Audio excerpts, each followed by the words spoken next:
free delivery. Brewster's entire menu is available on our Facebook page. Stay safe, Fairbanks.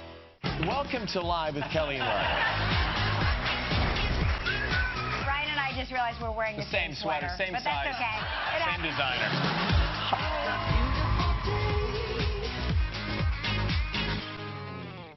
I am a nurse, a firefighter, A college student.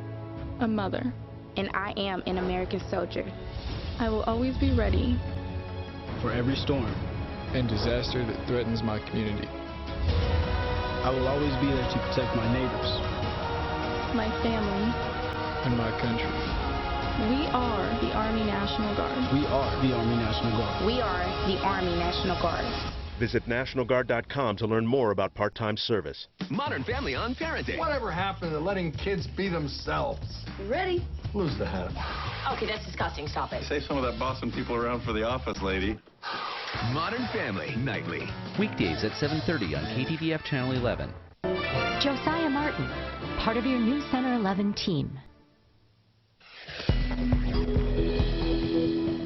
We're going to get hit, there's no doubt about it. The things that we're seeing in this country, this physical separation, at the same time as we're preventing an influx of cases coming in, I think that's going to go a long way to preventing us from becoming an Italy.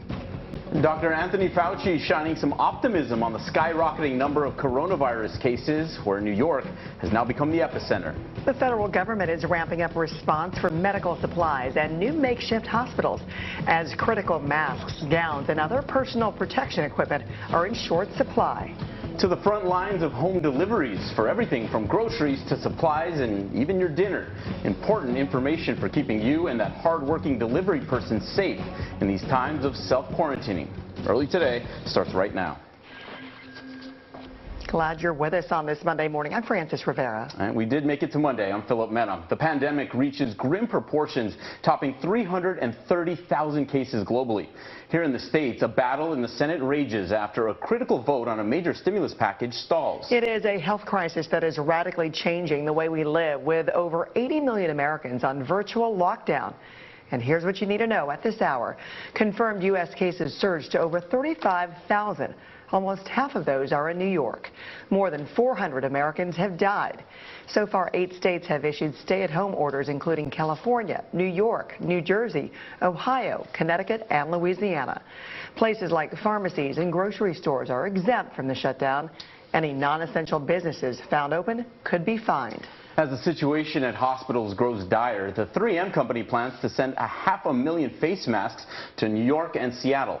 Their CEO says it's doubling its global output to 100 million per month. And breaking overnight, Canada and Australia become the first countries to pull out of the Olympics. Both countries will not send their athletes to Tokyo if the games are not delayed by the pandemic. Japanese Prime Minister Shinzo Abe is considering postponing the games, but says canceling is not an option. Rosie O'Donnell makes an all-star return on YouTube. The Emmy Award-winning talk show host brought back her show for one night only. It was all to help Broadway actors. She featured guests like Kristen Chenoweth, Gloria Estefan, and Barry Manilow. Over $500,000 was raised for the Actors Fund. And singer Rihanna is contributing an eye-popping $5 million. The funds will go to various local and international coronavirus relief organizations.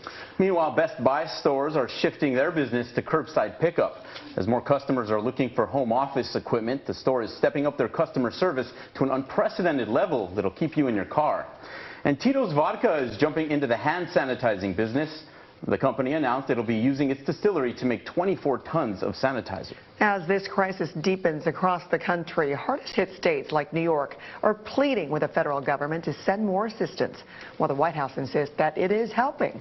NBC's Dan Sheneman has this report. The number of confirmed cases keeps growing, while supplies of protective equipment are shrinking. It does keep me up at night. We are running low, very low. Governors and mayors appealing for more help from Washington. I believe the federal government should take over that function of contracting and acquiring all the medical supplies that we need. The president pushing back. The federal government has deployed hundreds of tons of supplies from our national stockpile to locations with the greatest need.